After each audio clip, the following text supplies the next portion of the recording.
We want some answers. The HVAC industry is changing so fast, so many decisions are being made, and I'm going to go where those decisions are being made. We're going to go to Washington, D.C., and hopefully get some answers to some of these questions. So I came to Washington, D.C. We're going to interview some folks, try to get behind a few closed doors.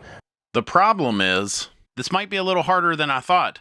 Some of these places don't let you just come right in. This was the entrance to the White House. These guards were not going to let me in.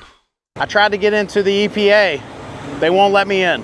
This is the Eisenhower office building where the cabinet and the vice president work. They have not let me in. I just heard an alarm going off. I will not be trying to go in there either. I've walked really far. I'm kind of tired. There's a lot of walking. And I don't have a scooter. After sightseeing for what felt like forever, I finally found someone to let me in to answer a few questions.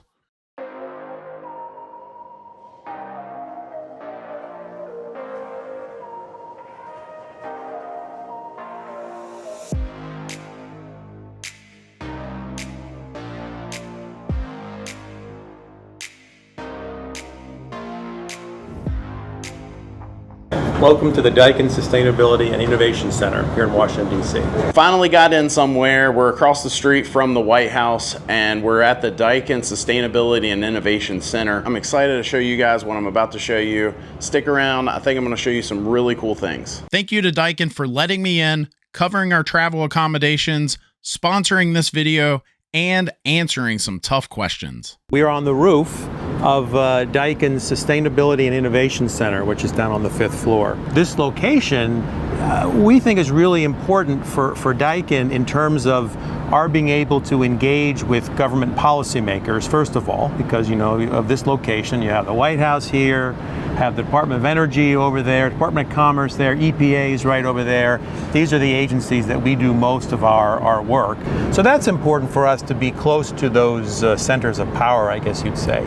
But also we're here because we want to be able to educate people about Daikin's technology. And we've had, this past year that we've been here, we've had over 2,500 people come. You heard that right. 2,500 people came to this facility to get educated on how these decisions affect the industry and affect you and me. For Daikin and for the HVAC industry, I would say that the American market is the biggest and also the most important market to us. We thought that we need to do government affairs activities to be a good corporate citizen in the United States. The concept of this office is like a hub of open innovation. So we are always trying to welcome external and internal collaborators and partners here so we can have dialogue to come up with solutions to contribute to society and the government. Next, we will take a tour. My hope is to show you more cool things in the HVAC industry, but for me to be able to do that, I need your help by clicking the like button on this video. Additionally, if you want to check out more information about the Daikin Sustainability and Innovation Center, I will put a link in the description of this video. Now let's get to the tour. We are in the first station of the Daikin Sustainability and Innovation Center, and we use this screen to really communicate the biggest challenges that we face today. I do see one big problem with the screen is my fat face is not on it. So who's making these slides? What do we got to do to get me popping up here? We can talk about it after this, maybe. Okay. This is the climate change station. This is our way of showing how impactful policy can be. And the globe also shows how far behind we are in terms of adopting these new technologies in the US. The next station is the decarbonization and energy resiliency. Our main focus of this station is to show how inverter technology can transform the market. We have just to show the difference between an inverter and a non-inverter unit or outdoor unit, we have cutaways of our outdoor systems, and you can see how large this non-inverter unit is. And in fact, this cage, which is pretty awesome lights, it shows how much the size will grow with new Department of Energy's regulations. in the future. I hadn't noticed that, but that's interesting. Yeah. So it'll keep growing unless you. So basically, if there is a technology stagnancy, this unit size will grow. Yeah. But if you evolve the technology, the unit size can now reduce, and Nice. that's what this is showing. So as you move to the right, you see these inverter tech units, and they, are 1/3 the size. Way less weight, so very easy for contractors or installers to work with. It also reduces your material consumption, and most importantly, it gives you higher efficiency. So essentially, what you see in front of you is a cold chamber. The reason why this is at 17 Fahrenheit is because these outdoor units placed inside these chambers, they're actually running in heating mode. So what these outdoor units are doing are they're extracting all the heat energy from this room, transferring it to the indoor side, and heating the space. Oh, very cool. To dumb it down for folks like me, you're saying if it was 17 degrees outside, that unit still has, like a 50-degree heat rise in the space without... Right now, this is at 120 Fahrenheit indoor air. That's the same temperature that a gas furnace heats your air to. Without electric heat strips. Without electric heat strips. Wow. And without electric heat strips, the non-inverter systems actually cannot provide the same heat or hot air. Loses inside. capacity big It loses time. capacity. And by the way, you can walk inside this chamber. Okay. Go. Now? Go for it. Okay.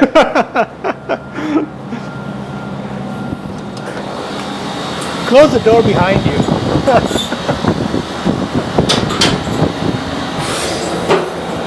Oh my God, it's so cold. It is cold. I can't do it enough justice on how cold it is in here. And this unit's still working, still blowing hot. I think the screen is even getting foggy. Can you see me? It's so cold in here. I'm trying to turn the heat up after that cold room in there. So this display, we're showing an inverter versus a single stage system.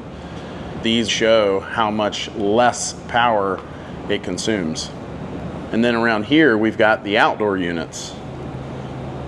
And I think the biggest thing here is how big this is. This is a Josh unit.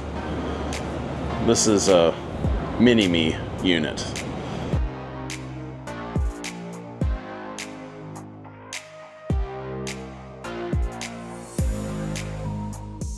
Don't go anywhere yet. We've got a couple more interviews, and some of the information even surprised me. Daikin made a commitment to be in Washington, and so we bring people from the White House, we bring people from Congress, we bring people even from the embassies. We talk about refrigerants and efficiency standards. We talk about supply chain issues that impact us as OEMs. We talk about workforce development. We know that this industry is starving for technicians. We got to make sure that the federal government understands we have to find the next generation of workers because we have much more technologically advanced products that we're installing. I've got one more interview to show you with one of the smartest people I've ever met, but I just want to say that I never thought I would be doing so many cool things when I first started making YouTube videos. I met so many awesome people while on this trip, and all of them want to make a positive impact on the HVAC industry. So the people who work in government in general, whether they're the people I worked with at the EPA or across the street in the White House, you're talking about a class of people that are incredibly mission driven.